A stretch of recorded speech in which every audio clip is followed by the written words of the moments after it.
सनातन धर्म ज्ञान गंगा चैनल में आप सभी का स्वागत है। मेरे प्यारे कृष्ण भक्तों, आप सभी को जय श्री कृष्णा। श्री भगवान आप सभी का जीवन आनंदमय, मंगलमय, भक्तिमय तथा धर्म पथ पर अग्रसर करें, ऐसी मेरी श्री भगवान जी से प्रार्थना है।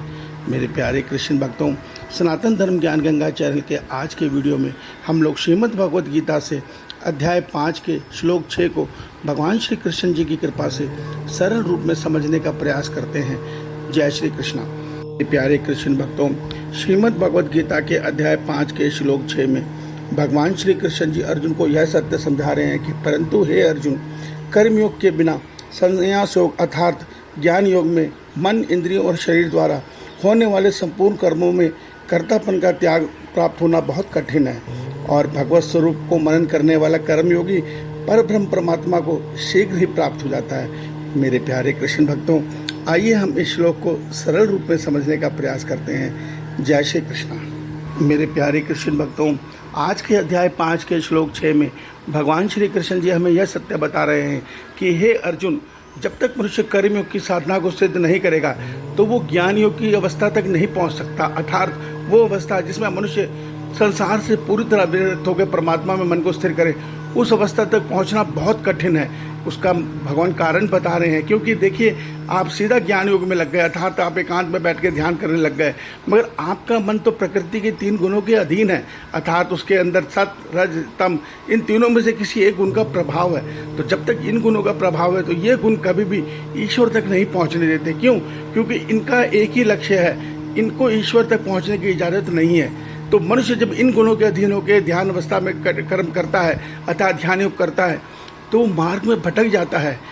अगर वो सात्विक है तो उसको ज्ञान का अहंकार आने लग जाता है, अगर वो राजसी है तो उसके मन में संसारिक सिद्धियां आने लग जाती हैं। क्यों? क्योंकि ध्यान योग की अवस्था में प्रथम में कुंडली जागृत होना, आज्ञा चक्र जागृत होना, इस प्रकार के चक्र जागृत होने लग जाते हैं, जिससे मनुष्य राह में भटक जाता है। वो संसारिक सिद्धियां पाके अहंकारवश अपने आप को श्रेष्ठ समझने लग जाता है और परमात्म राह से भटक जाता है। और अगर उसका मन रावण की तरह तामसी है तो वो ईश्वर से अपने ध्यान योग में संसारिक शक्तियां मांगता है, वो शक्तियां जिससे वो संसार में अजय रहे, सब पर राज करे। मेरे प्यारे कृष्ण भक्तों, भगवान कहते हैं इनसे मुक्त होने के लिए प्रथम कर्मयोग की साधना अति आवश्यक है। जब तक मनुष्य कर्मयोग की साधना नहीं करता तब तक मनुष्य को ज्ञान योग सिद्धि नहीं हो सकती, अर्थात वो ध्यान योग के द्वारा समाधि अवस्था में कभी नहीं पहुंच सकता। ये रहस्य भगवान हमें बता रहे हैं।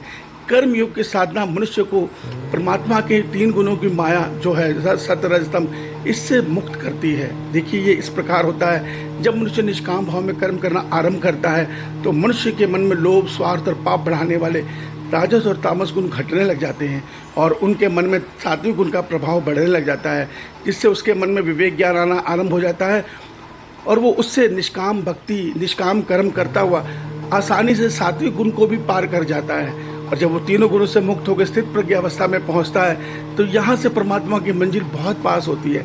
फिर वो जब ध्यान लगाता है तो उसका मन आसानी से ईश्वर को प्राप्त हो जाता है। और भगवान तो आज के श्लोक में यहाँ तक बता रहे हैं कि अगर कर्मयोगी कर्म करते हुए संसार में सबकी सेवा भाव करते हुए भी मुझमें मन जोड़े बैठा है तो मैं उसके साथ अपना मन मिला लेता हूँ। वो कर्म, उसका शरीर कर्म करता रहता है, उसका मन परमात्मा के परमानंद में झूम रहा होता है, अर्थात उसका कर्म और ज्ञान योग एक साथ चल रहा होता है। वो कर्म करते हुए भी समाधि अवस्था में होता है। क्यों?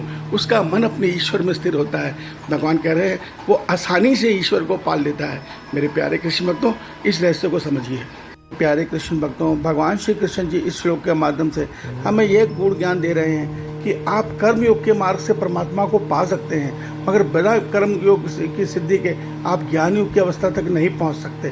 तो प्रथम हमें कर्मयोगी बन के परमात्मा के प्राणी मात्र के सेवा भाव में जीवन जीना ही पड़ेगा, तभी हम तीनों गुणों की माया से मुक्त हो सकते हैं।